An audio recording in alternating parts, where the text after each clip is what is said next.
एक चीज मैं आपको बताऊं कि अभी अदील वराय साहब ने दो बातें की। एक उन्होंने कहा कि जो बड़ा अच्छा फैसला था इंडस्ट्रियल सेक्टर में 10 रुपए जो उन्होंने बिजली का काम किया, ये शहबाज शरीफ साहब का इसमें कोई कमाल नहीं। नेपरा ने जो अजाफी असल कीमत से जो अजाफी चार्जेस लिए जा रहे थे वो खत्म किए हैं।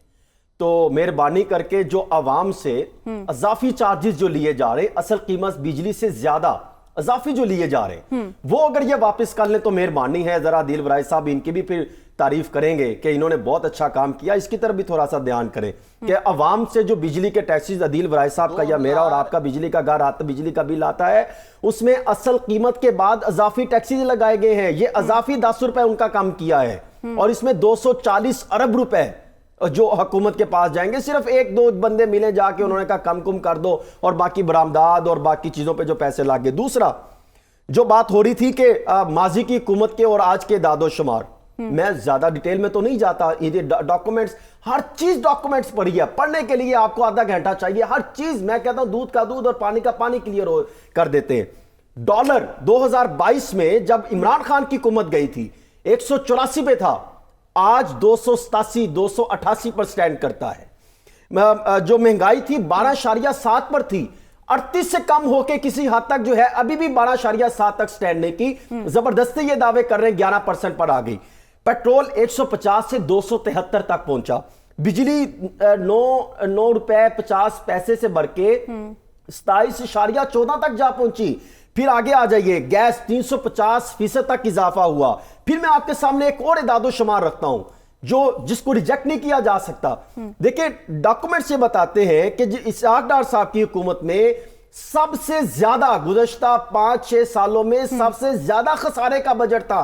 सबसे ज्यादा इसहाक डार साहब की जब हुकूमत थी 52% खसारा हुआ है, 7,505 उस टाइम खसारा था जब इन्होंने बजट पेश किया था 2023-24 का। और आज जब पेश किया जा रहा है 8513% बढ़ा है, यानी उनके दौर में सबसे बड़ा। उससे पहले अगर आप चला जाए तो आपको नजर आएगा हमाद अजहर की जब हुकूमत थी, जब उन्होंने बजट पेश किया पीटीआई की हुकूमत थी तो 51% था। वहां पर भी चीजें मैच नहीं करती। फिर आगे आ जाइए, जो मईशत की ये बातें करते हैं, जब 2022 था तो उस टाइम 6.18 पे मईशत स्टैंड कर रही थी। उसकी शरह नमू जो तरक्की जीडीपी का साथ लिंक करते, तो आप अंदाजा करें इस वक्त जो है वो 3.6 का जो है ये फिगर दिया जा रहा है, 2.38 पर स्टैंड कर रही है। तो हम किस तरीके से, अभी भी वो कह रहे हैं 3.6% पे हम मुआशी जीडीपी की वो मुआशी तरक्की जो है वो शरह नमू तक पहुंच सकते हैं। उसके लिए लॉजिक क्या है?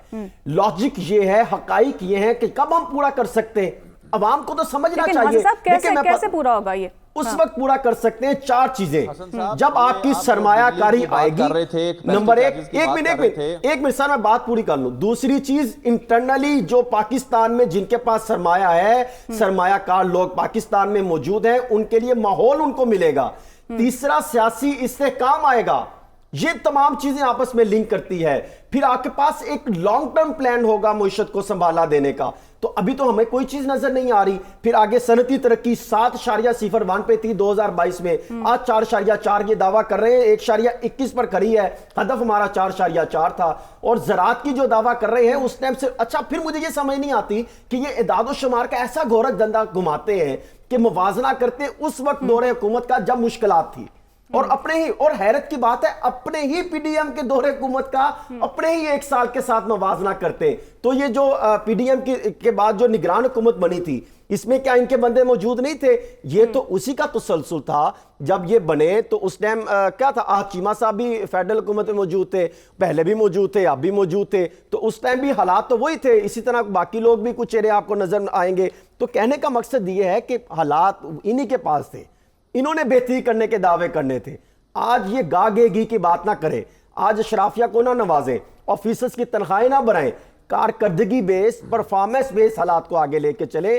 कोई गाइडलाइन अभी तक कहीं पर नजर नहीं आती, कहीं पर कोई चीज हमें नजर नहीं आती, सिवाय एक चीज है SIFC के। उसके अलावा हमें कोई यहाँ पर प्रोफेशनल चीज हमें कोई नजर नहीं आती। बजट बनाने वाले प्रोफेशनल हमें दिखाई नहीं देते, हमें उसको फिर प्रोजेक्शन करने वाले हमें कोई इसमें कोई हकाइक चीज नजर नहीं आती। इदादो शुमार उस तरह पेश किए जाते हैं कि अवाम की हमदर्दी मिलेगी। अवाम की हमदर्दी उस वक्त मिलेगी जब उनके घरों में फायदा पहुंचाने के लिए इदादो शुमार दिए गए हैं।